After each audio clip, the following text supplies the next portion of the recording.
মিম্মির গল্পের ঝুড়ি চ্যানেলে আপনাদের সবাইকে স্বাগতম। শুরু করছি বিভূতিভূষণ বন্দ্যোপাধ্যায়ের ক্লাসিক উপন্যাস আদর্শ হিন্দু হোটেল। আজ শুনবেন উপন্যাসটির পঞ্চম পর্ব।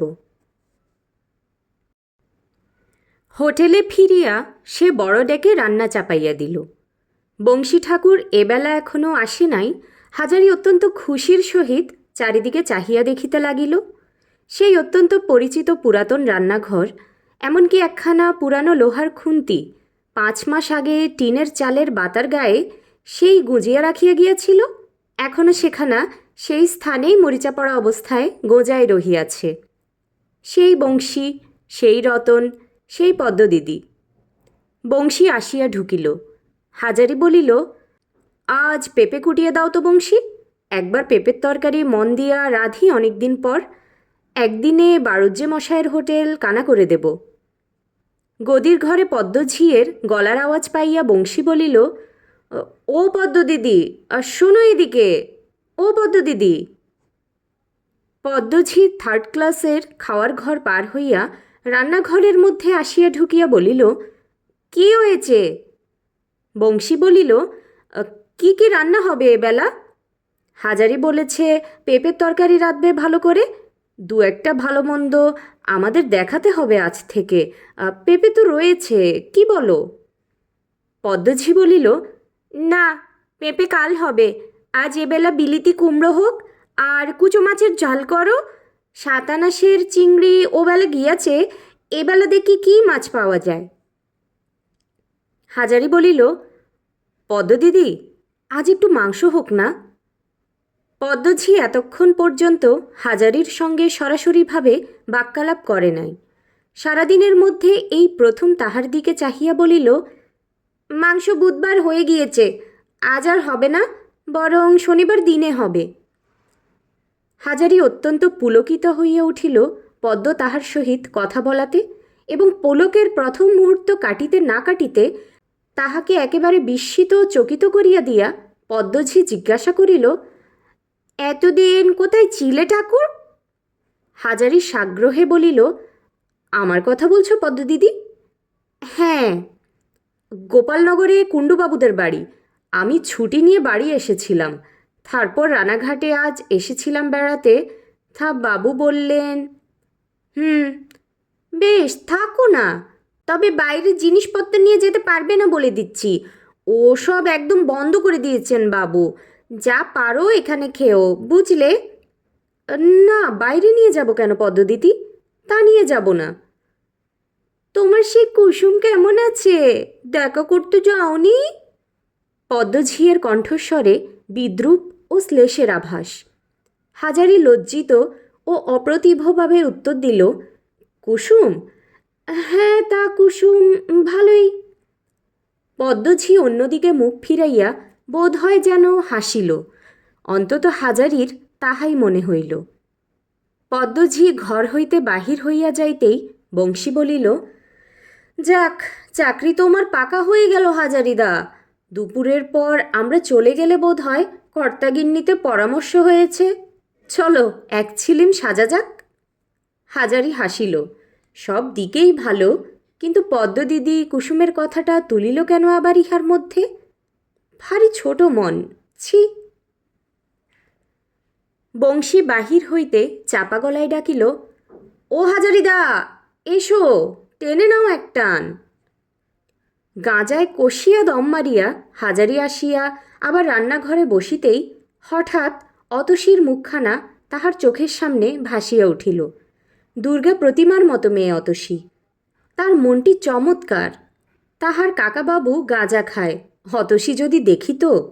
ওই জন্যই তো গ্রামে সে কখনো গাঁজা খায় না। ছেলেপিলের সামনে বড় লজ্জার কথা। অতসী টাকা দিতে চাহিয়াছে, হোটেল তাহাকে খুলিতে হইবেই। কথাটা একবার বংশীকে বলিবে? বংশী ও রতন ভালো লোক দুজনেই, তাহাদের বিশ্বাস করা যায়। দুজনেই তাহাকে ভালোবাসে। বংশীকে বলিল, আজকাল রাত্রিরে টক হয়? সব দিন হয় না, এখন নেবু সস্তা, নেবু দেয়া যায়। পয়সায় 6-7টা পাতি নেবু। একটা কিছু করে দেখাতে হবে তো। বড়ির টক করব ভেবেছিলাম। তুমি ভাবলে কি হবে? পদ্ম দিদি পাশ করলে তবে তো হাঁড়িতে উঠবে। ভুলে গেলে নাকি আইন কানুন, হাজারিদা? হাজারি হো হো করিয়া হাসিয়া উঠিল, বলিল, বংশী, একটু চা করে খেয়ে নিলে হতো না? আছে তোর জোর? বংশী বলিল, খাবে? আমি দিচ্ছি সব করে। ডাল চড়িয়ে গরম জল এই ঘটিতে কেটে রেখো হাতা দিয়ে। চিনি আছে, চা নিয়ে নিচ্ছি। মনে আছে আর বছর আমাদের চা খাওয়া? আদার রসও করে দেব এখন। আধ ঘন্টার মধ্যে হাজারি ও বংশী মনের আনন্দে কলাই করা বাটি করিয়া চা খাইতেছিল। ভূতগত খাটুনির মধ্যেও ইহাতেই আনন্দ কি কম? হাজারি একদৃষ্টে আগুনের দিকে চাহিয়া চিন্তিত মুখে বলিল, যেখানেই যার মন টিকে, বুঝলে বংশী? গোপালনগরের সন্ধেবেলা রোজ ওদের মন্দিরে ঠাকুরের শেতল হয়। তার সন্দেশ, ফলকাটা, মুগের ডাল ভেজে খেতে দিত আমাকে। চা আমি করে নিতুম উনুনে। কিন্তু তাতে কি এমন মজা ছিল? একা একা বসে রান্নাঘরে চা আর খাবার খেতাম, মন হু হু করত। খেয়ে সুখ ছিল না। আজ শুধু চা খাচ্ছি, তাই যেন কত মিষ্টি। রাত হইয়াছে। স্টেশনের প্ল্যাটফর্মে একখানা গাড়ির আওয়াজ পাইয়া হাজারি বলিল, ও বংশী, কেষ্টনগর এলো যে, ডালে কাঁটা দিয়ে নাও। সঙ্গে সঙ্গে গোবরা চাকর খাবার ঘর হইতে হাঁকিল, থার কেলাস 2 থালা। উত্তেজনায় হাজারির সারা দেহ কেমন করিয়া উঠিল। কি কাজের ভিড়, কি লোকজনের হইচই, কি ব্যস্ততা! ইহার মধ্যেই তো মজা। তা নয়, গোপালনগরের মতো পাড়াগা জায়গায় কুণ্ডুদের বৃহৎ নিস্তব্ধ অট্টালিকার মধ্যে নিস্তব্ধ রান্নাঘরের কোণে বসিয়া কড়িকাঠ গুনিতে গুনিতে আর বাড়ির পেছনের বাগানের তেঁতুল গাছে বাদুর ঝোলা ডালপালার দিকে চাহিয়া রান্না করা, সে কি তাহার পোষায়? সে হইল শহরের মানুষ। সংক্রান্তির পরের দিন কুসুমের বাড়ি বেলা প্রায় 12টার সময় সে নিমন্ত্রণ রাখিতে গেল। বংশী ঠাকুরকে বলিয়া একটু সকাল সকাল হোটেল হইতে বাহির হইল। কুসুম গোয়ালঘরের নতুন উনুনে আলাদা করিয়া কপির ডালনা রাঁধিতেছে। একখানা কলার পাতায় খান কতক বেগুন ভাজা ও একটা পাথরের খোড়ায় ছোলার ডাল। শুদ্ধাচারে সব করিতে হইতেছে বলিয়াই পাথরের খোড়া ও কলা পাতা ইত্যাদির ব্যবস্থা। হাজারি দেখিয়া মনে মনে হাসিয়া ভাবিল, কুসুমের কাণ্ড দেখো। থাকি হোটেলে, কত ছোঁয়ালেপা হয়ে যায় তার নেই ঠিক। ও আবার নেয়ে ধুয়ে ধোয়া কাপড় পরে গুরু ঠাকুরের মতো যত্ন করে রাঁধতে বসেছে। কুসুম সলজ্জ হাসিয়া বলিল, জ্যাঠামশাই, এখনো হয়নি, একটু দেরি আছে। আমি কিন্তু তরকারি সব রেঁধেছি, আপনি শুধু বসে যাবেন। হাজারি বলিল, তুমি তরকারি রাঁধলে যে বড়, সে কথা তো ছিল না। আমি তোমার তরকারি খাবো কেন? ঠকাতে পারবেন না জ্যাঠামশাই, কোনো তরকারিতেই নুন দিইনি। নুন না দিলে খেতে আপনার আপত্তি কি? ভাবলাম আপনি অত বেলা এসে তরকারি রাঁধবেন, যে বড় কষ্ট হবে। লুচি ভাজার আর কি হাঙ্গামা, দেরিই তো হবে তরকারি রাঁধতে, তাই নিয়ে এসে। নুন দাওনি? না মা, তুমি হাসালে দেখছি। আলুনি তরকারি খাওয়াবে তোমার বাড়ি? আর গোয়ালার মেয়ে হয়ে আমি নিজের হাতের রান্না তরকারি খাইয়ে আপনার জাত মেরে দেব? নরকে পচতে হবে না আমাকে তার জন্যে? হাজারি হো হো করিয়া হাসিয়া উঠিল, বলিল, দাও ময়দাটা, মেখে নেই ততক্ষণ। সব ঠিক আছে জ্যাঠামশাই, কিচ্ছু করতে হবে না আপনাকে। আপনি বরং শুধু নেচি কেটে লুচিগুলো বেলে দিন। কপিটা হয়ে গেলেই চাটনি রাঁধব, তারপর লুচি ভেজে গরম গরম। ওতে কি জ্যাঠামশাই, ও কি? হাজারি গায়ের চাদরের ভেতর হইতে একটা শালপাতার ঠোঙ্গা বাহির করিতে করিতে আমতা আমতা করিয়া বলিল, এই কিছু নতুন গুড়ের সন্দেশ।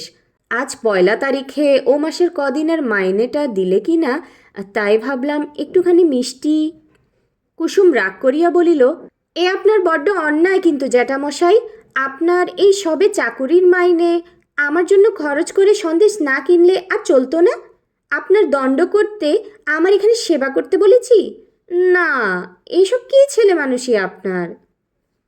হাজারি শালপাতার ঠোঙ্গাটি দাওয়ার প্রান্তে অপরাধীর মতো সংকোচের সহিত নামাইয়া রাখিয়া বলিল, আমার কি ইচ্ছে করে না মা তোমার জন্য কিছু আনতে? বাবা মেয়েকে খাওয়ায় না বুঝি? হাজারির রকম সকম দেখিয়া কুসুমের হাসি পাইলেও সে হাসি চাপিয়া রাগের সুরেই বলিল, না, ভারী চটে গিয়েছি। পয়সা হাতে এলেই অমনি খরচ করার জন্যে হাত সুরসুর করে বুঝি? ভারী বড়লোক হয়েছেন বুঝি? ও মাসে 7টা দিন কাজ করে কত মাইনে পেয়েছেন যে 1 টাকার সন্দেশ আনলেন অমনি? হাজারি চুপ করিয়া অপ্রতিভ মুখে বসিয়া রহিল। আসুন এদিকে, এই আসনখানায় বসুন, ময়দাটা নিচি করুন এবার। মা কাহাকে অত বকিতেছে দেখিতে কুসুমের ছেলে মেয়ে কোথা হইতে আসিয়া সামনের উঠানে দাঁড়াইতেই হাজারি ঠোঙ্গা হইতে সন্দেশ লইয়া তাহাদের হাতে কিছু কিছু দিয়া বলিল, যাক, নাতি নাতনি তো খাক আগে, মেয়ে খায় না খায় বুঝবে পরে। পরে কুসুমের দিকে ফিরিয়া বলিল, নাও হাত পাতো, আর রাগ করে না। কুসুম এবার হাসি চাপিয়া রাখিতে পারিল না, বলিল, আমি রাত্রে রাত্রে খাবো? কেন আলগোছে? না। কেন? আমি বুড়ো মাগি, ভোজের আগে পেরসাদ পেয়ে বসে থাকি আর কি। হাজারি বুঝিল তাহার খাওয়া না হইয়া গেলে কুসুম কিছুই খাইবে না। সে বিনা বাক্য ব্যয়ে লুচির ময়দা লইয়া বসিয়া গেল। কুসুম বলিল, হোটেল খুলবার কি করলেন? গোপাল ঘোষের তামাকের দোকানের পাশে ওই ঘরখানা 9 টাকা ভাড়া বলে, দেখেছ ঘরখানা? কুসুম উৎফুল্লে হইয়া বলিল, কবে খুলবেন? সামনের মাসে। টাকা দেবে তো? কুসুম গলার সুর নিচু করিয়া বলিল, আস্তে আস্তে, কেউ শুনবে। তোমার শাশুড়ি কই? আমি যেতে পারলাম না বাইরে, তাই দুধ নিয়ে বেরিয়েছে, এলো বলে। বাত সেরেছে? মোর্চের মাদুলি নিয়ে এখন ভালো আছে। আগে মধ্যদিন কতক পঙ্গু হয়ে পড়েছিল, তার চেয়ে ঢের ভালো। আপনার জায়গা করে দিই, ওগুলো ভেজে ফেলুন, গরম গরম দেব। হাজারি খাইতে বসিল। কুসুম কাছে বসিয়া কখনো লুচি কখনো তরকারি দিতে দিতে বলিল, আপনি তরকারিতে বেশি করে নুন মেখে খান। রান্না চমৎকার হয়েছে মা। থাক আপনার আর। হোটেল যেদিন খুলব সেদিন তোমায় নিজের হাতে রেঁধে খাওয়াবো। না, ওসব করতে দেব না। বুঝে সুঝে চলতে হবে না, টাকা দিয়ে ভূতনন্দী কাজ করবেন? কিছু করব না। তুমি চেনো না আমায়। আমার জন্য 1 পয়সা খরচ করতে পারবেন না বলে দিচ্ছি, তাহলে আপনার সঙ্গে কথাবার্তা বন্ধ করে দেব ঠিক। 15 দিন পরে হাজারি সগ্রামে সংসারের খরচপত্র দিতে গেল। বৈকালে হরিবাবুর বাড়ি বেড়াইতে গিয়া দেখিল হরিবাবু বৈঠকখানায় আরও 2টি অপরিচিত ভদ্রলোকের সহিত বসিয়া কথা বলিতেছেন। তাহাকে দেখিয়া বলিলেন, হেই যে এসো হাজারি, বসো বসো। এরা এসেছেন কলকাতা থেকে অতসীকে দেখতে। তুমি এসেছো ভালোই হয়েছে, রাত্রে আমার এখানে খেও আজ। অতসীর তাহা হইলে বিবাহ? যদি ইতিমধ্যে তাহার বিবাহ হইয়া যায়, সে শ্বশুরবাড়ি চলিয়া গেলে টাকা কড়ির ব্যাপারে চাপা পড়িয়া যাইবে। হাজারি একটু দমিয়া গেল। আধা ঘণ্টা পরে হরিবাবু বলিলেন, আমি সন্ধ্যাগ্নিটা সেরে আসি, আপনাদের ততক্ষণ চা দিয়ে যাক।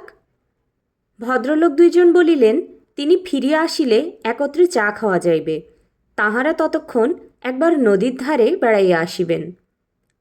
অল্পক্ষণ পরেই অতসী আসিয়া বৈঠকখানায় বাড়ির ভেতরের দিকে দরজা হইতে একবার সন্তর্পণে উকি মারিয়া ঘরের মধ্যে ঢুকিল।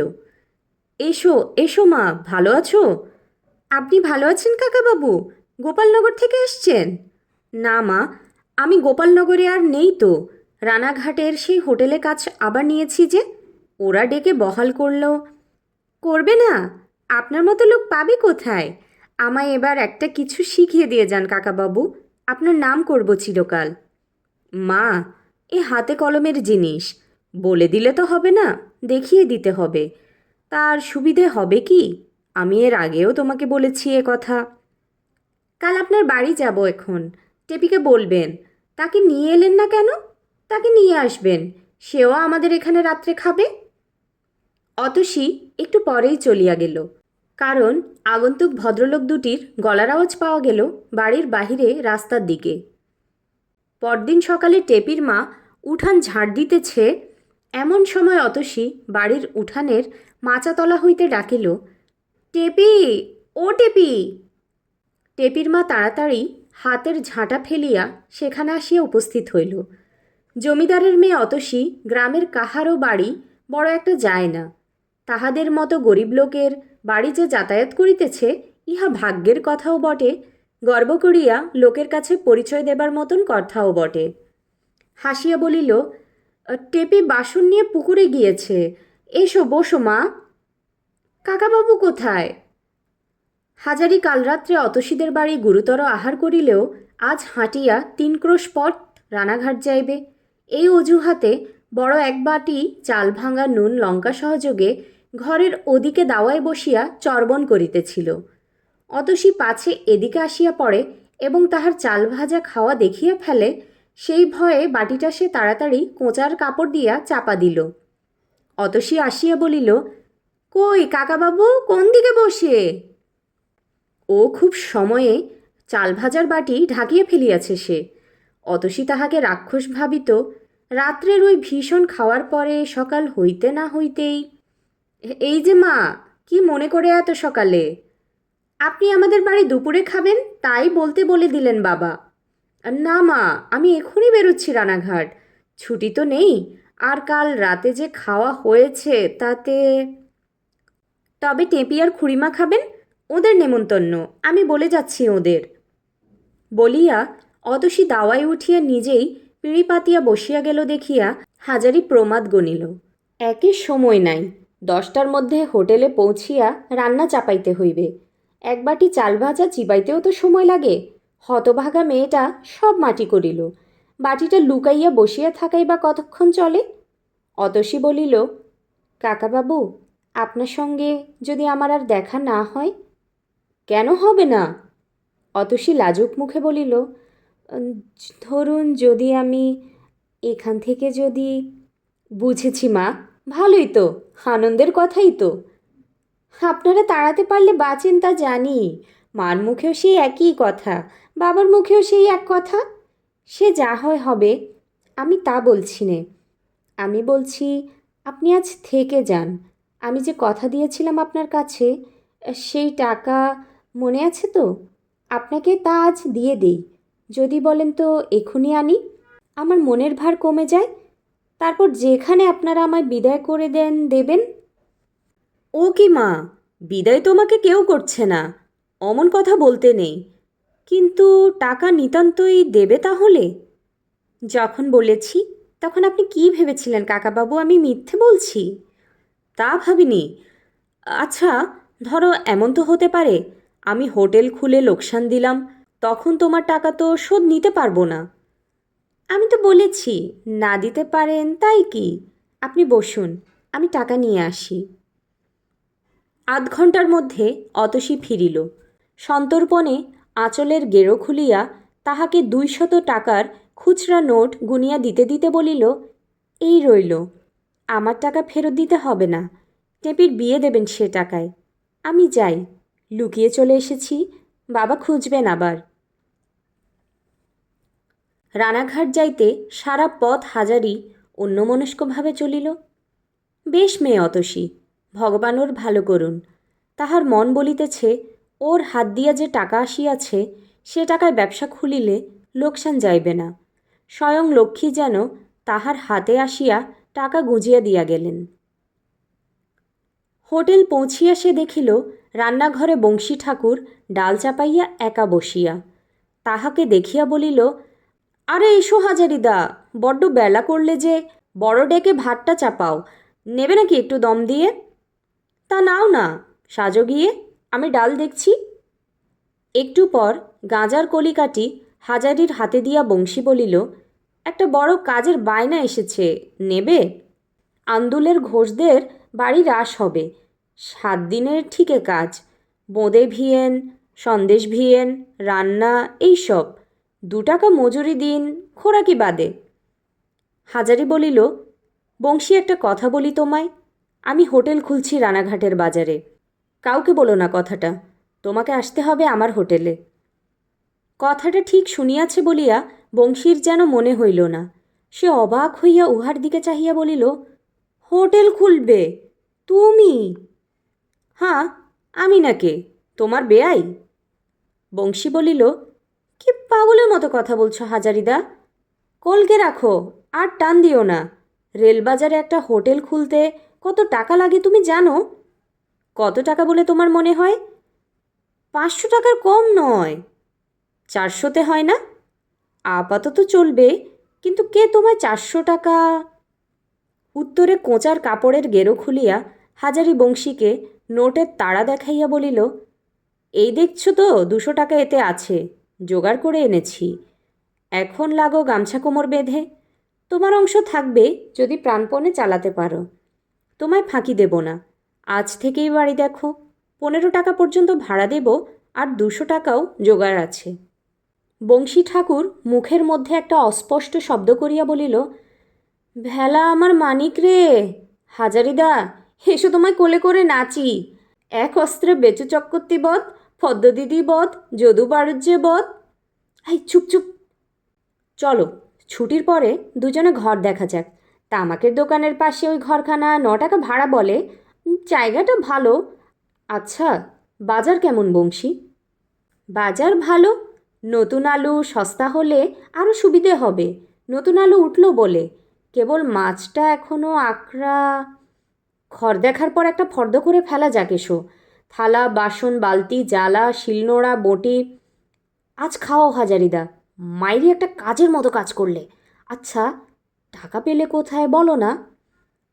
পরে বলবো সব, তার ঢের সময় আছে। এখন আগেকার কাজ আগে করো। পদ্মছি হঠাৎ রান্নাঘরে ঢুকিয়া বলিল, বেশ তো দুটিতে বসে খোশ গল্প চলছে। ওদিকে মাছ ডাঙ্গায় তরকারি ডাঙ্গায়, এক্ষুনি লোক খেতে আসবে। গোবরা চাকর হাঁকিল, থার কেলাস এক থালা। পদ্মজি বলিল, ওই এলো তো। এখন মাছ পর্যন্ত ভাজা হলো না যে তাই দিয়ে ভাত দেব? এদিকে গাঁজার ধোঁয়ায় তো রান্নাঘর অন্ধকার। সব তাড়াতে হবে, তবে হোটেল চলবে।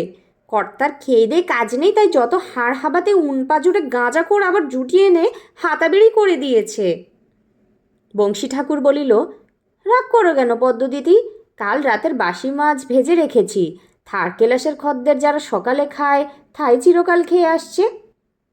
হাজারি বংশীর দিকে চাহিয়া বলিল, না বংশী, দই এনে দাও, সেও ভালো।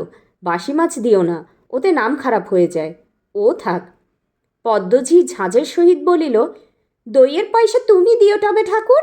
হোটেল থেকে দেওয়া হবে না। তুমি বেলা করে বাড়ি থেকে এলে বলেই মাছ হলো না। বংশী ঠাকুর একা কত দিকে যাবে? হাজারি চুপ করিয়া রহিল।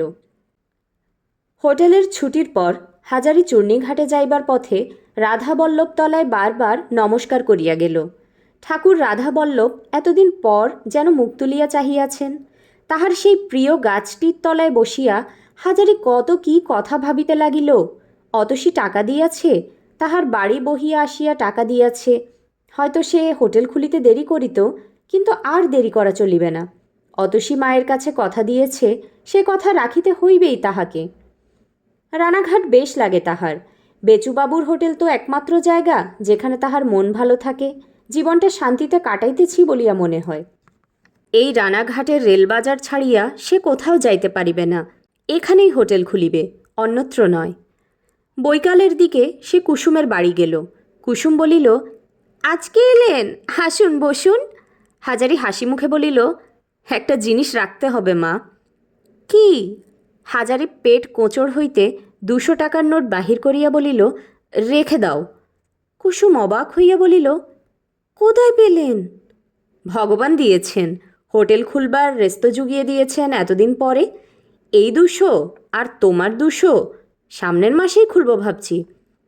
এ টাকা কে দিলে জ্যাঠামশাই, বললেন না আমায়? তোমার মতো আরেকটি মা। আমি চিনি নে। আমাদের গাঁয়ের বাবুর মেয়ে অতসী। বলবো সেসব কথা আরেকদিন। আজ বেলা যাচ্ছে, আমি গিয়ে ডেক চাপাই গে। টাকা রেখে দাও এখন। হোটেলে আসিয়া বংশীকে বলিল, তোমার ভাগ্নেটিকে চিঠি লিখে আনাও বংশী, তাকে গদিতে বসতে হবে। লেখাপড়ার কাজ তো আমায় বা তোমায় দিয়ে হবে না। বংশী বলিল, সে তো বসেই আছে হাজারিদা, একটা কাজ পেলে বেঁচে যায়। আমি আজই লিখছি, আর ঘর আমি দেখে এসেছি। তামাকের দোকানের পাশে ঘরটা ভালো, ওইটাই নাও। লেগে যাও দুগ্গা বলে। দিন দুই পরে একদিন সকালে পদ্মঝি বলিল, ও ঠাকুর শুনে রাখো, আজ কোথাও যেও না সব ছুটির পরে। আজ ওবেলা সত্যনারায়ণের সিন্নি। খদ্দেরদেরকে ভাত দেওয়ার সময় বলে দিও ওবেলা যেন থাকে। আর তোমরা খেয়ে দিয়ে আমার সঙ্গে বেরুবে সত্যনারায়ণের বাজার করতে। বংশী ঠাকুর হাজারির দিকে চাহিয়া হাসিল।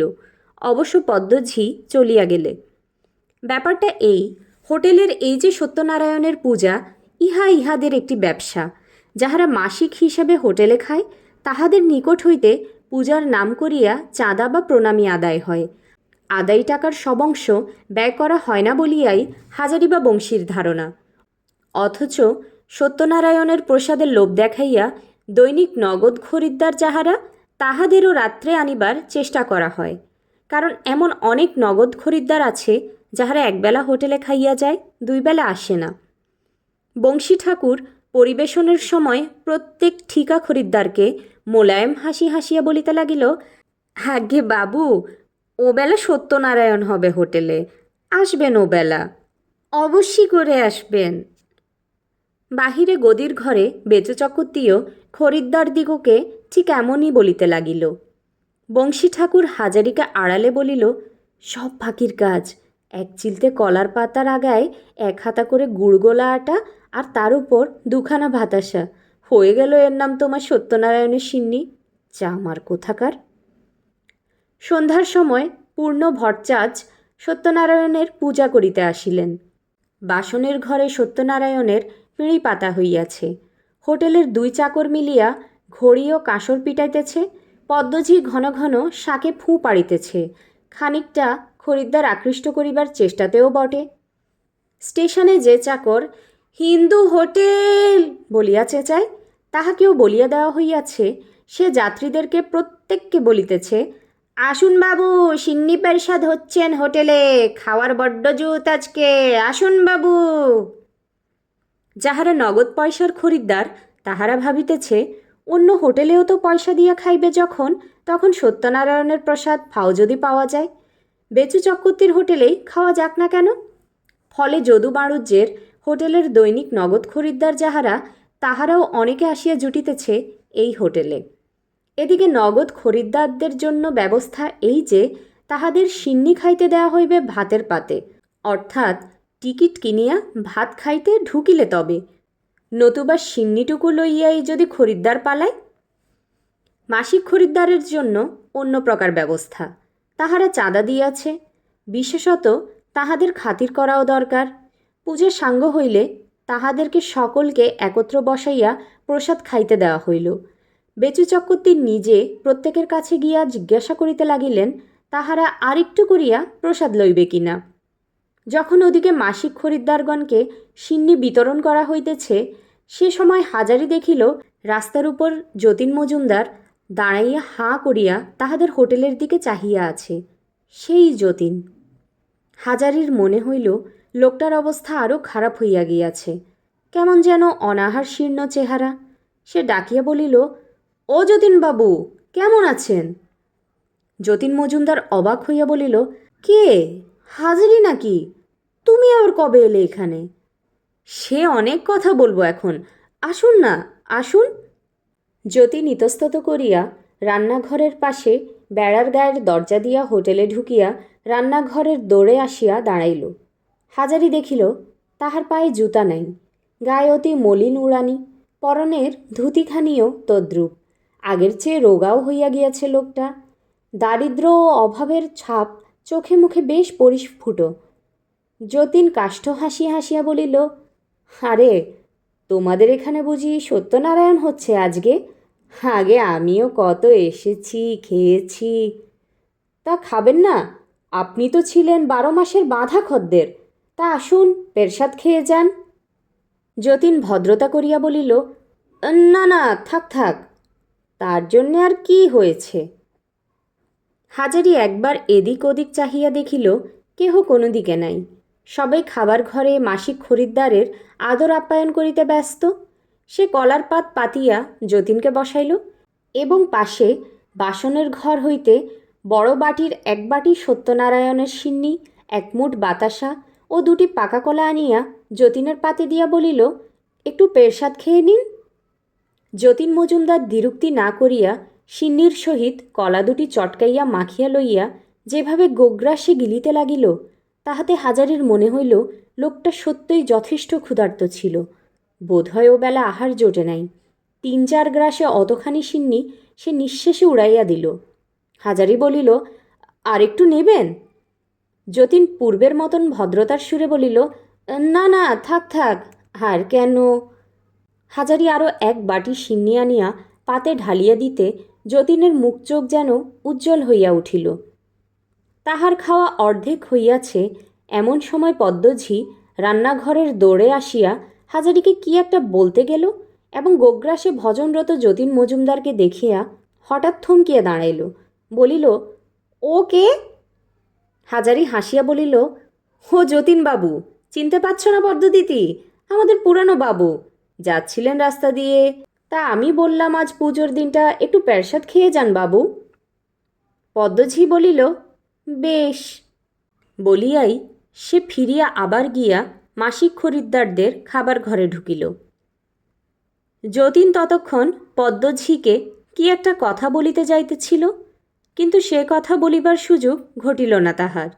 সে খাওয়া শেষ করিয়া 1 ঘটি জল চাহিয়া লইয়া খাইয়া চোরের মতো খিড়কি দরজা দিয়া বাহির হইয়া গেল। অল্পক্ষণ পরেই গোবরা চাকর আসিয়া বলিল, ঠাকুর, কর্তা তোমাকে ডাকছেন।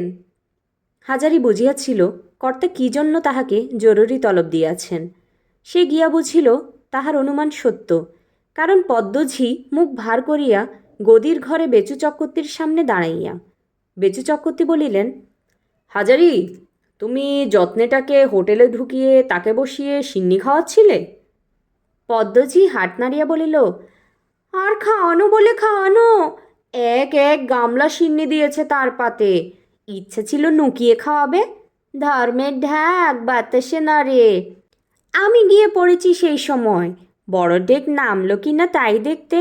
আমায় দেখে হাজারি বিনীতভাবে বলিল, সত্যনারায়ণের পেরসাদ বলেই দিয়েছিলাম বাবু, আমাদের পুরনো খদ্দের।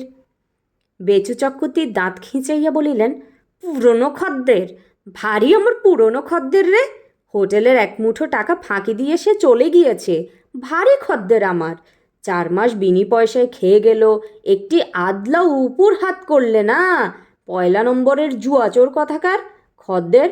তুমি কার হুকুমে তাকে হোটেলে ঢুকতে দিলে শুনি? পদ্মঝি বলিল, আমি কোনো কথা বললেই তো পদ্ম বড় মন্দ। এই হাজারি ঠাকুর কি কম শয়তান নাকি বাবু? আপনি জানেন না সব কথা। সব কথা আপনার কানে তুলতেও আমার ইচ্ছে করে না। নুকিয়ে নুকিয়ে হোটেলের অর্ধেক জিনিস ওঠে ওর এক এয়ার বক্সিদের বাড়ি। যত্নে ঠাকুর ওর এয়ার, বুঝলেন না আপনি? বহাল করেন নোক, তখন আমি কেউ নই, কিন্তু হাতে হাতে ধরে দেবার বেলা এই জনা না হলেও তো দেখি চলে না। এই দেখুন, আবার চুরি চামারি শুরু যদি না হয় হোটেলে, তবে আমার নাম। বেচু চক্রবর্তী বলিলেন, এটা তোমার নিজের হোটেল নয় যে তুমি হাজারি ঠাকুর এখানে যা খুশি করবে। নিজের মতন এখানে খাটালে চলবে না যেন। তোমার 8 আনা জরিমানা হলো। হাজারি বলিল, বেশ ঠাকুর, আপনার বিচারে যদি তাই হয় করুন জরিমানা। তবে যতীনবাবু আমার এয়ারও নয় বা সেরকম কিছুই নয়। এ হোটেলেই ওর সঙ্গে আমার আলাপ। ওকে দেখিও নি কতদিন। পদ্মদিদি অনেক অন্যায্য কথা লাগায় আপনার কাছে। আমি আসছে মাস থেকে এখানে আর চাকরি করব না। পদ্মঝি এ কথায় অনর্থ বাধাইল।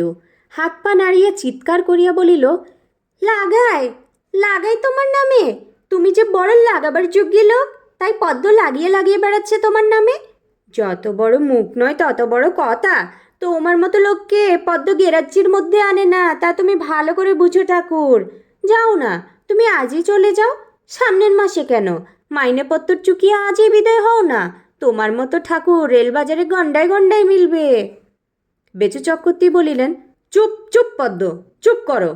খদ্দেরপত্র আসছে যাচ্ছে, ও কথা এখন থাক, পরে হবে। আচ্ছা তুমি যাও এখন হাজারি ঠাকুর। অনেক রাত্রে হোটেলের কাজ মিটিল। শুইবার সময় হাজারি বংশীকে বলিল, দেখলে তো কীরকম অপমানটা আমায় করল পদ্মদিদি। তুমিও ছাড়ো, চলো 2 জন বেরিয়ে যাই। দেখো একটা কথা বংশী, এই হোটেলের ওপর কেমন একটা মায়া পড়ে গিয়েছিল। মুখে বলি বটে যাই যাই, কিন্তু যেতে মন সরে না। কতকাল ধরে তুমি আর আমি এখানে আছি ভেবে দেখো তো। এ যেন আপনার ঘর বাড়ি হইয়া গিয়াছে, তাই না? কিন্তু এরা, বিশেষ করে পদ্ম দিদি, এখানে টিকতে দিলে না। এবার সত্যিই যাব।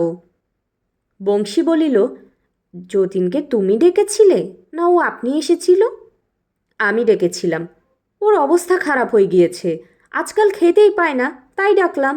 বলি পুরনো খদ্দের তো, কত লোক খেয়ে যাচ্ছে, ও একটু সিন্নি খেয়ে যাক, এই তো আমার অপরাধ।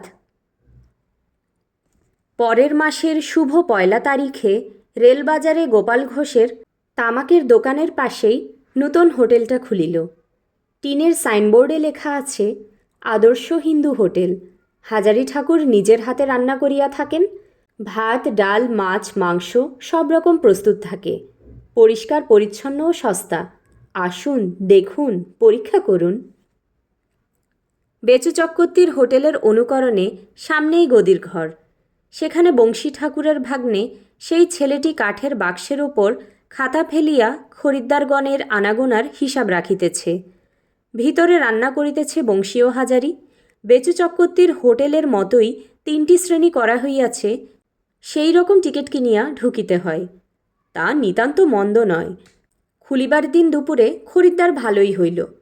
বংশী খাইবার ঘরে ভাত দিতে আসিয়া ফিরিয়া গিয়া হাজারিকে বলিল, থার্ড ক্লাস 30খানা, প্রথম দিনের হককে যথেষ্ট হয়েছে, ওবেলা মাংস লাগিয়ে দাও।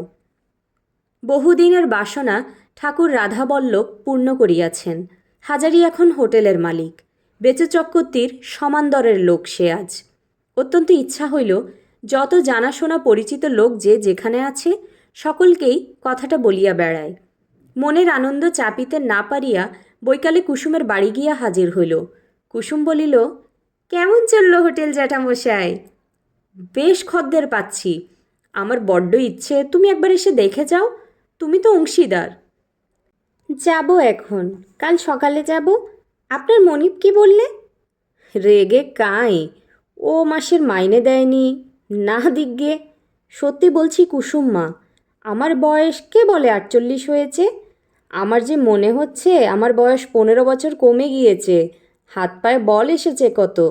তুমি আর আমার অতসীমা, তোমরা আর জন্মে আমার কী ছিলে জানি নে। তোমাদের।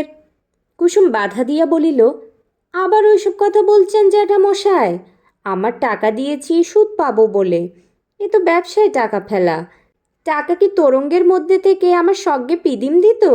বলিনি আমি আপনাকে?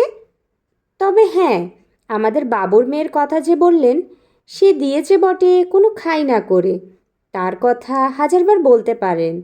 তার বিয়ে কি হলো? সামনে সোমবার বিয়ে, চিঠি পেয়েছি, যাচ্ছি ওদিন সকালে। আমার কাকার সঙ্গে যদি দেখা হয় তবে এইসব টাকা কড়ির কথা যেন বলবেন না সেখানে। তোমাকে শিখিয়ে দিতে হবে না মা, যতবার দেখা হয়েছে তোমার নামটি পর্যন্ত কখনো সেখানে ঘুণাক্ষরে করিনি। আমারও বাড়ি এনো শোলা, আমায় তোমার কিছু শেখাতে হবে না। কথা মতো পরদিন সকালে কুসুম হোটেল দেখিতে গেল।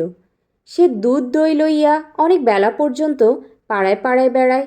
তাহার পক্ষে ইহা আশ্চর্যের কথা কিছুই নহে। হাজারি তাহাকে রান্নাঘরে যত্ন করিয়া বসাইতে গেল, কিন্তু সে দোরের কাছে দাঁড়াইয়া রহিল। বলিল, আমি গুরু ঠাকুরন কিছু আসিনি যে আসন পেতে যত্ন করে বসাতে হবে। হাজারি বলিল, তোমারও তো হোটেল কুসুম মা, তুমি এর অংশীদারও বটে, মহাজনও বটে। নিজের জিনিস ভালো করে দেখো শোনো, কি হচ্ছে না হচ্ছে তদারক করো, এতে লজ্জা কি? বংশী, চিনে রাখো, এ একজন অংশীদার। এ কথায় কুসুম খুব খুশি হইল। মুখে তাহার আহ্লাদের চিহ্ন ফুটিয়া উঠিল। এমন একটা হোটেলের সে অংশীদার ও মহাজন, এ একটা নতুন জিনিস তাহার জীবনে। এভাবে ব্যাপারটা বোধ হয় ভাবিয়া দেখে নাই। হাজারি বলিল, আজ মাছ রান্না হয়েছে বেশ, পাকা রুই। তুমি একটু বসো মা, মুড়োটা নিয়ে যাও। না না জ্যাঠামশাই, ওসব আপনাকে বারণ করে দিয়েছি না। সকলের মুখ বঞ্চিত করে আমি মাছের মুড়ো খাবো, বেশ মজার কথা। আমি তোমার বুড়ো বাবা, তোমাকে খাইয়ে আমার যদি তৃপ্তি হয়, কেন খাবে না বুঝিয়ে দাও। হোটেলের চাকর হাঁকিল, থার্ড ক্লাস 3 থালা। হাজারি বলিল, খদ্দের আসছে, বসো মা একটু, আমি আসছি। বংশী, ভাত বেড়ে ফেলো। আসিবার সময় কুসুম সলজ্জ সংকোচের সহিত হাজারির দেওয়া এক কাশি মাছ তরকারি লইয়া আসিল। 1 বছর কাটিয়া গিয়াছে। হাজারি এড়োশোলা হইতে গরুর গাড়িতে রানাঘাট ফিরিতেছে, সঙ্গে টেপির মা, টেপি ও ছেলে মেয়ে। তাহার হোটেলের কাজ আজকাল খুব বাড়িয়া গিয়াছে। রানাঘাটে বাসা না করিলে আর চলে না। টেপির মা বলিল, আর কতটা আছে হ্যাঁ গা?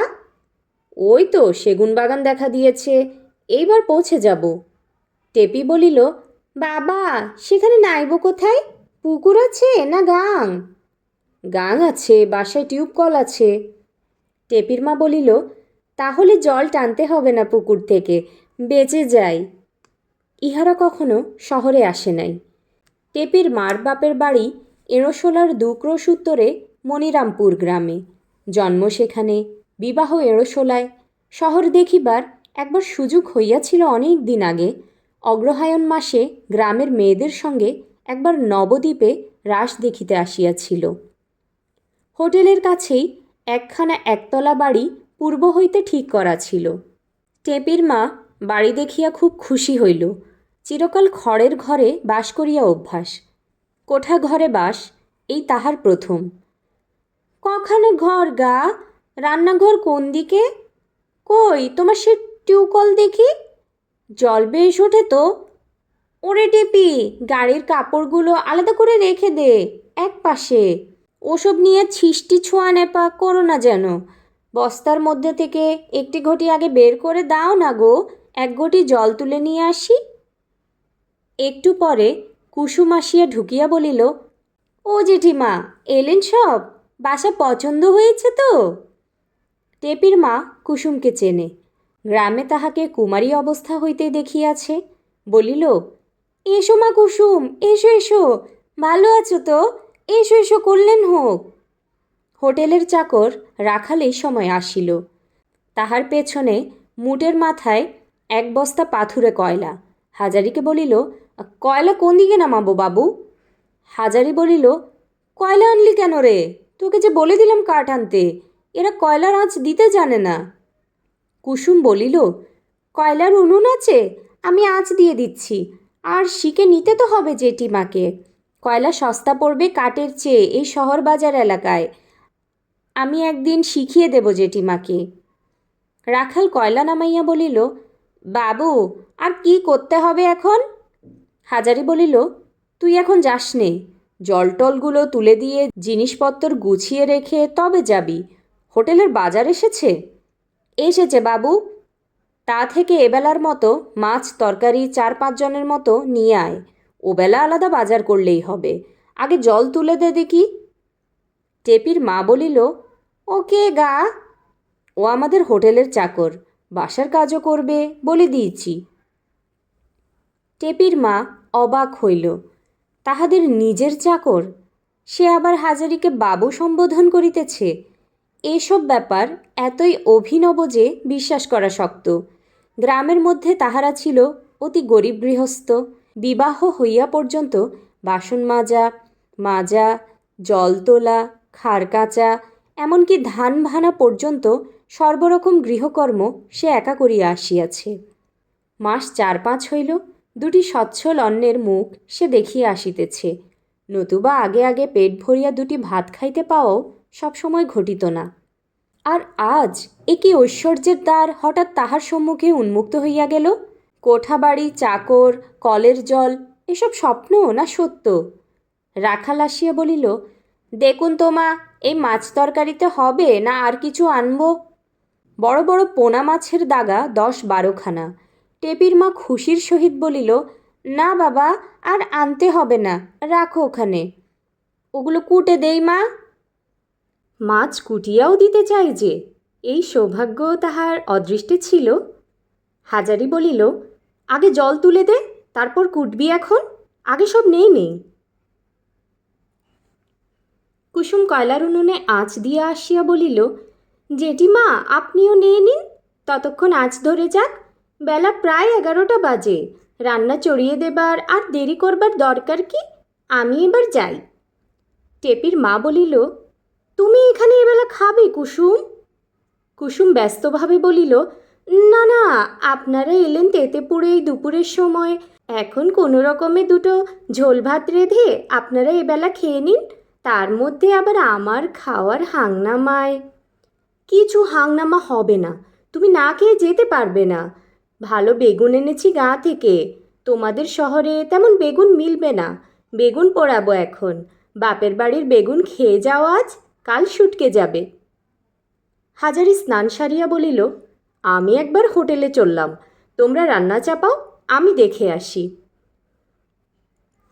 আধ ঘণ্টা পরে হাজারি ফিরিয়া দেখিল টেপি ও টেপির মা দুজনে উনুনে পরিত্রাহী ফুঁ পাড়িতেছে। আঁচ নামিয়া গিয়াছে, তখনও মাছের ঝোল বাকি।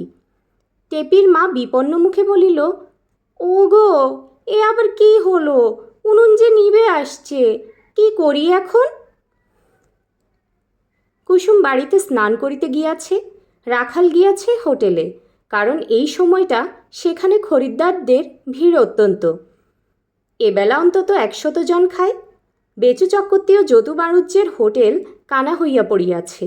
হাজারি নিজের হাতে রান্না করে, তাহার রান্নার গুণে রেলবাজারের যত খরিদ্দার সব ঝুঁকিয়াছে তাহার হোটেলে।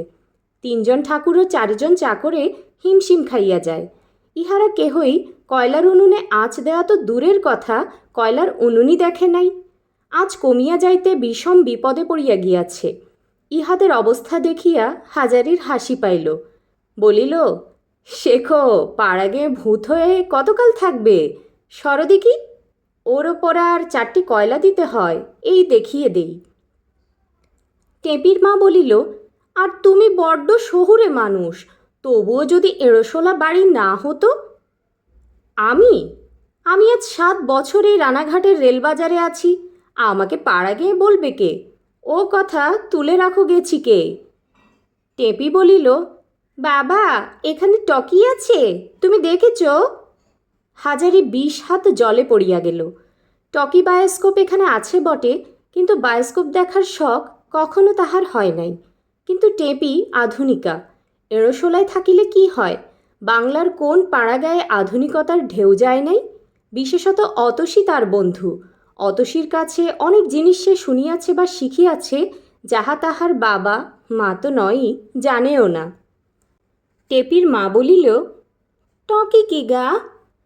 হাজারি আধুনিক হইবার চেষ্টায় গম্ভীরভাবে বলিল, ছবিতে কথা কয়, এই দেখেছি অনেকবার, দেখব না আর কেন? বলিয়া তাচ্ছিল্যের ভাবে সবটা উড়াইয়া দিবার চেষ্টা করিতে গেল। কিন্তু টেপি পরক্ষণেই জিজ্ঞাসা করিল, কি পালা দেখেছিলে বাবা? পালা? তা কি আর মনে আছে? লক্ষণের শক্তিশেল বোধ হয়। হ্যাঁ, লক্ষণের শক্তিশেল।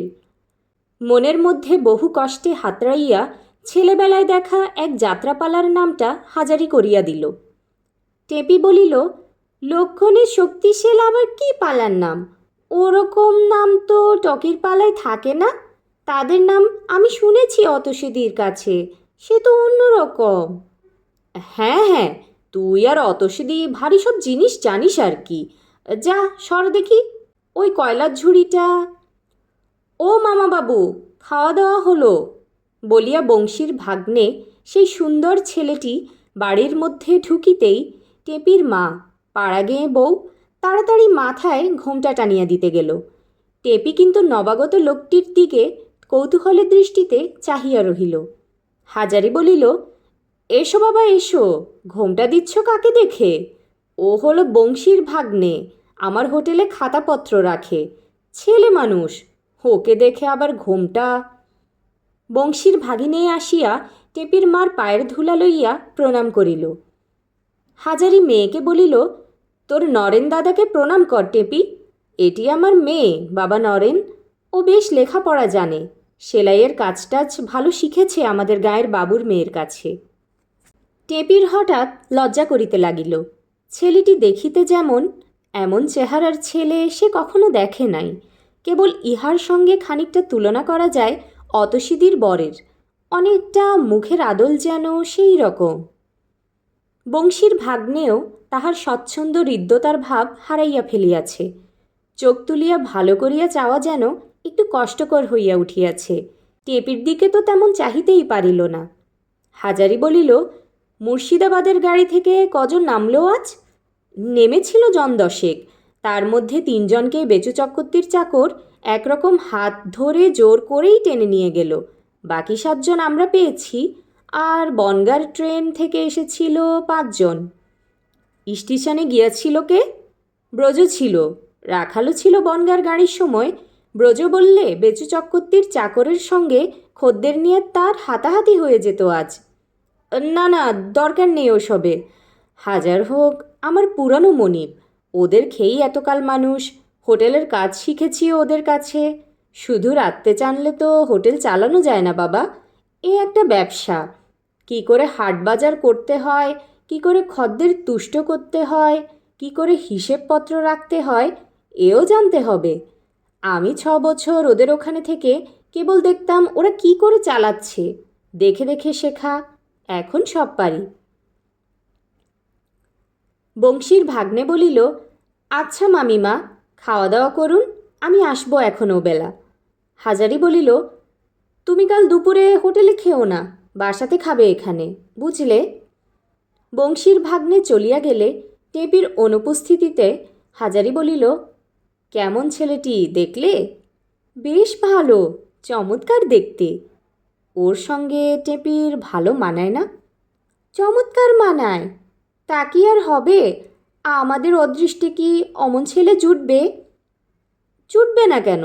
জুটেই আছে। ওকে আনিয়ে রেখেছি হোটেলে তবে কী জন্যে? তোমাদের রানাঘাটের বাসায় আনলাম তবে কী জন্যে? টেপিকে যেন এখন কিছু বোঝো তো। কাল ওকে একটু যত্ন আত্তি করো। আমার অনেক দিনের ইচ্ছে ওর সঙ্গে টেপির। তা এখন অনেকটা ভরসা পাচ্ছি। ওর বাপের অবস্থা বেশ ভালো। ছেলেটাও ম্যাট্রিক পাস। বিয়ে দিয়ে হোটেলেই বসিয়ে দেব। থাক আমার অংশীদার হয়ে। কাজ শিখে নিক। টেপিও কাছেই রইল আমাদের। বুঝলে না, অনেক মতলব আছে। টেপির মা বোকাশোকা মানুষ। অবাক হইয়া স্বামীর মুখের দিকে চাহিয়া তাহার কথা শুনিতে লাগিল। সন্ধ্যার পর খবর আসিল, স্টেশনে বেচু চক্রবর্তীর হোটেলের লোকের সঙ্গে হাজারির চাকরের খরিদ্দার লইয়া মারামারি হইয়া গিয়াছে। হাজারির চাকর নাতনি বলিল, বাবু, ওদের হোটেলের চাকর খদ্দেরের হাত ধরে টানাটানি করে। আমাদের খদ্দের আমাদের হোটেলে আসছে, তার হাত ধরে টানবে আর আমাদের হোটেলের নিন্দে করবে। তাই আমার সঙ্গে হাতাহাতি হয়ে গিয়েছে। খদ্দের কোথায় গেল? খদ্দের এসেছে আমাদের এখানে। ওদের হোটেলের লোকের আমাদের ওপর আকোচ আছে। আমরাই সব খদ্দের পাই, ওরা পায় না। এ নিয়েই ঝগড়া বাবু। ওদের হোটেলের হয়ে এলো বাবু, একটা গাড়িতেও খদ্দের পায় না। রাত 8টার সময় হাজারির সবে মাছের ঝোল উনুনে চাপাইয়াছে। এমন সময় বংশী বলিল, হাজারিদা, জবর খবর আছে। তোমার আগের কর্তা তোমাকে ডেকে পাঠিয়েছেন কেন, দেখে আসো গে। বোধহয় মারামারি নিয়ে। ঝোলটা তুমি দেখো, আমি এসে মাংস চাপাবো। দেখি কি খবর। অনেক দিন পরে হাজারি বেচু চক্রবর্তীর হোটেলের সেই গদির ঘরটিতে গিয়া দাঁড়াইল। সেই পুরানো দিনের মনের ভাব সেই মুহূর্তেই তাহাকে পাইয়া বসিল, যেন ঢুকিবার সঙ্গে সঙ্গেই। যেন সে রাঁধুনি বামুন বেচু চক্রবর্তী আজও মনিব। বেচু চক্রবর্তী তাহাকে দেখিয়া খাতির করিবার সুরে বলিলেন, আরে এসো এসো হাজারি, এসো এখানে বসো।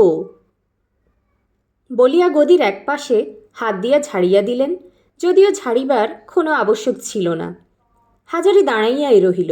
বলিল, না বাবু, আমি বসবো না। আমায় ডেকেছেন কেন? এসো, বসোই এসে আগে, বলছি। হাজারি জিভ কাটিয়া বলিল, না বাবু, আপনি আমার মনিব ছিলেন এতদিন।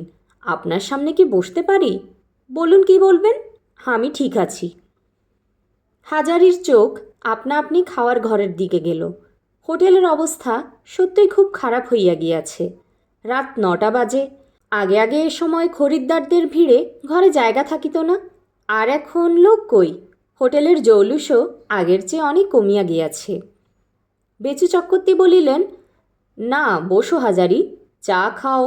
ওরে কাঙালি, চা নিয়ে আয় আমাদের। হাজারি তবুও বসিতে চাহিল না। চাকর চা দিয়া গেল। হাজারি আড়ালে গিয়া চা খাইয়া আসিল। বেচু চক্রবর্তী দেখিয়া শুনিয়া খুব খুশি হইলেন।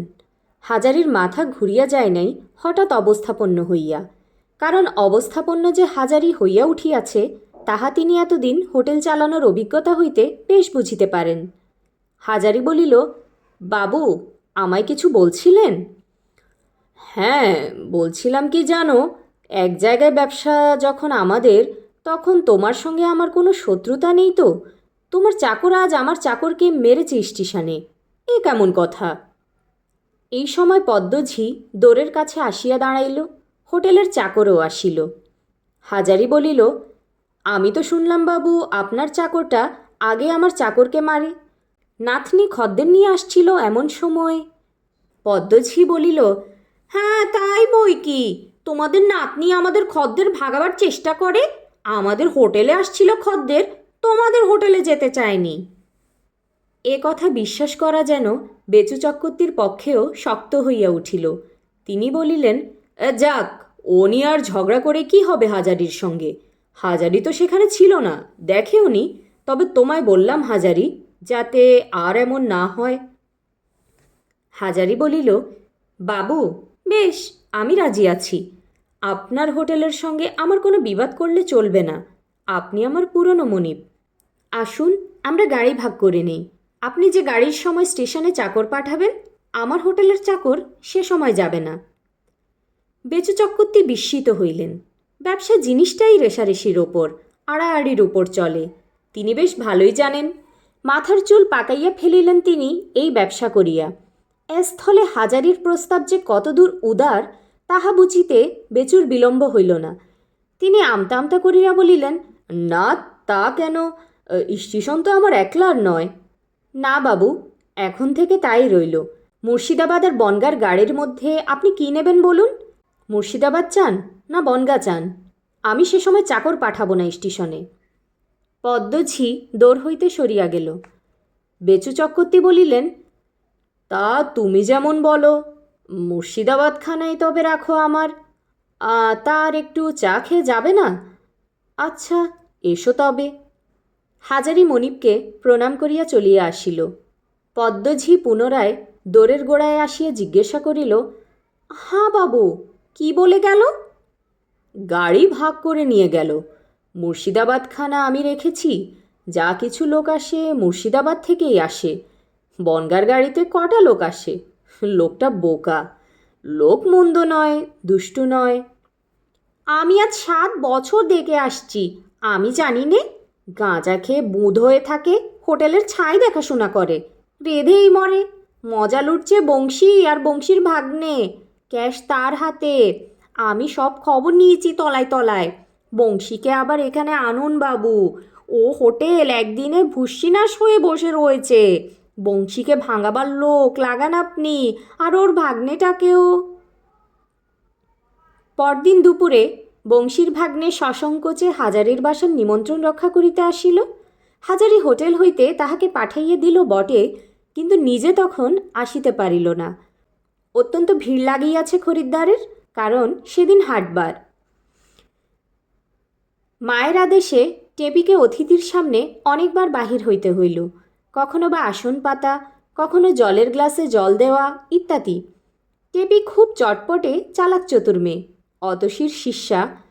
কিন্তু হঠাৎ তাহারও কেমন যেন একটু লজ্জা করিতে লাগিল এই সুন্দর ছেলেটির সামনে বারবার বাহির হইতে। বংশীর ভাগ্নেটিও একটু বিস্মিত হইল। হাজারি মামারা পাড়া গায়ের লোক, সে জানে। অবস্থাও এতদিন বিশেষ ভালো ছিল না। আজই না হয় হোটেলের ব্যবসায় 2 পয়সার মুখ দেখিতেছে, কিন্তু হাজারি মামার মেয়ে তো বেশ দেখিতে। তাহার উপর তার চালচরণ ধরন ধারণ যেন স্কুলে পড়া আধুনিক মেয়ে ছেলের মতন। সে কাপড় গুছাইয়া পরিতে জানে, সাজিতে গুজিতে জানে, আর কথাবার্তার ভঙ্গিটাও বড় চমৎকার। তাহার খাওয়া প্রায় শেষ হইয়াছে, এমন সময় হাজারি আসিল। বলিল, খাওয়া হয়েছে বাবা? আমি আসতে পারলাম না, আজ আবার বড্ড বেশি ভিড়। ও টেপি, আমায় একটু তেল দে মা, নেই। আর তোর ওই দাদার শোয়ার জায়গা করে দে দেখি, পাশের ঘরটাতে একটু গড়িয়ে নাও বাবা। বংশীর ভাগ্নে গিয়া শুইয়াছে। এমন সময় টেপি পান দিতে আসিল। পানের ডিবা নাই, একখানা ছোট রেকাবিতে পান আনিয়াছে। ছেলেটি দেখিল চুন নাই রেকাবিতে। লাজুক মুখে বলিল, একটু চুন দিয়ে যাবেন? টেপির সারা দেহ লজ্জার আনন্দে কেমন যেন শিহরিয়া উঠিল। তাহার প্রথম কারণ, তাহার প্রতি সম্ভ্রমসূচক ক্রিয়াপদের ব্যবহার এই প্রথম হইল। জীবনে ইতপূর্বে তাহাকে কেহ আপনি আজ্ঞে করিয়া কথা বলে নাই। দ্বিতীয়ত, কোনো অনাত্মীয় তরুণ যুবকও তাহার সহিত ইতিপূর্বে কথা বলে নাই। বলে নাই কি একেবারে? গাঁয়ের রামুদা, গোপালদা, জহরদা ইহারাও তাহার সঙ্গে তো কথা বলিত, কিন্তু তাহাতে এমন আনন্দ তাহার হয় নাই তো কোনো দিন। চুন আনিয়া রেকাবিতে রাখিয়া বলিল, এতে হবে? খুব হবে। থাক ওখানেই। এক গ্লাস জল দিয়ে যাবেন? টেপির বেশ লাগিল ছেলেটাকে। কথাবার্তার ধরন যেমন ভালো, গলার সুরটিও তেমনি মিষ্ট। যখন জলের গ্লাস আনিল তখন ইচ্ছা হইতেছিল ছেলেটি তাহার সঙ্গে আর একবার কিছু বলে, কিন্তু ছেলেটি এবার আর কিছু বলিল না। টেপি জলের গ্লাস নামাইয়া রাখিয়া চলিয়া গেল। বেলা তখন প্রায় 5টা। বৈকাল অনেক দূর গড়াইয়া গিয়াছে। টেপি তখন একবার উঁকি মারিয়া দেখিল ছেলেটি অঘরে ঘুমাইতেছে। হঠাৎ টেপির মনে একটা অহেতুক স্নেহ আসিল ছেলেটির প্রতি। আহা, হোটেলে কত রাত পর্যন্ত জাগে, ভালো ঘুম হয় না রাত্রে। টেপি আসিয়া মাকে বলিল, মা, সেই লোকটা এখনও ঘুমুচ্ছে, ডেকে দেব না ঘুমোবে? টেপির মা বলিল, ঘুমুচ্ছে ঘুমুক না, ডাকবার দরকার কি? চাকরটা কোথায় গেল? ঘুম থেকে উঠিলে ওকে কিছু খেতে দিতে হবে, খাবার আনতে দিতাম, উনিও তো বাড়ি নেই। টেপি বলিল, লোকটা চা খায় কি না জানি নে, তাহলে ঘুম থেকে উঠলে একটু চা করে দিতে পারলে ভালো হতো। টেপির মা চা নিজে কখনো খায় নাই, করিতেও জানে না। আধুনিকা মেয়ের এ প্রস্তাব তাহার মন্দ লাগিল না। মেয়েকে বলিল, তুই করে দিতে পারবি তো? মেয়ে খিলখিল করিয়া হাসিয়া বলিল, তুমি যে কি বলো মা, হেসে প্রাণ বেরিয়ে যায়। পরে এমন একটি অপূর্ব ভঙ্গিতে হাত নাড়িয়া হাসি ভরা মুখের চিবুকখানি বারবার উঠাইয়া নামিয়া বলিতে লাগিল, চা কই, চিনি কই, কেটলি কই, চায়ের জল ফুটবে কিসে, ডিশ পেয়ালা কই, সেসব আছে কিছু? টেপির মায়ের বড় ভালো লাগিল টেপির এই ভঙ্গি। সে সস্নেহে মুগ্ধ দৃষ্টিতে মেয়ের দিকে হাঁ করিয়া চাহিয়া রহিল। এমনভাবে এমন সুন্দর ভঙ্গিতে কথা টেপি আর কখনো বলে নাই। এই সময় হাজারি বাড়ির মধ্যে ঢুকিল, হোটেলেই ছিল। বলিল, নরেন কোথায়, ঘুমুচ্ছে নাকি? টেপির মা বলিল, তুমি এতক্ষণ কোথায় ছিলে? ওকে একটু খাবার আনিয়ে দিতে হবে, আর টেপি বলছে চা করে দিলে হতো। হাজারির বড় স্নেহ হইল টেপির উপর। সে না জানিয়া যাহাকে আজ যত্ন করিয়া চা খাওয়াইতে চাহিতেছে, তাহারই সঙ্গে তাহার বাবা মা যে বিবাহের ষড়যন্ত্র করিতেছে, বেচারি কি জানে? বলিল, আমি সব এনে দিচ্ছি, হোটেলেই আছে। হোটেলে বড় ব্যস্ত আছি। কলকাতা থেকে 10-12 জন বাবু এসেছে শিকার করতে। ওরা অনেক দিন আগে একবার এসে আমার রান্না খেয়ে খুব খুশি হয়েছিল। সেই আগের হোটেলে গিয়েছিল, সেখানে নেই শুনে খুঁজে খুঁজে এখানে এসেছে। ওরা রাত্রে মাংস আর পোলাও খাবে। তোমরা এবেলা রান্না করো না, আমি হোটেল থেকে আলাদা করে পাঠিয়ে দেব এখন।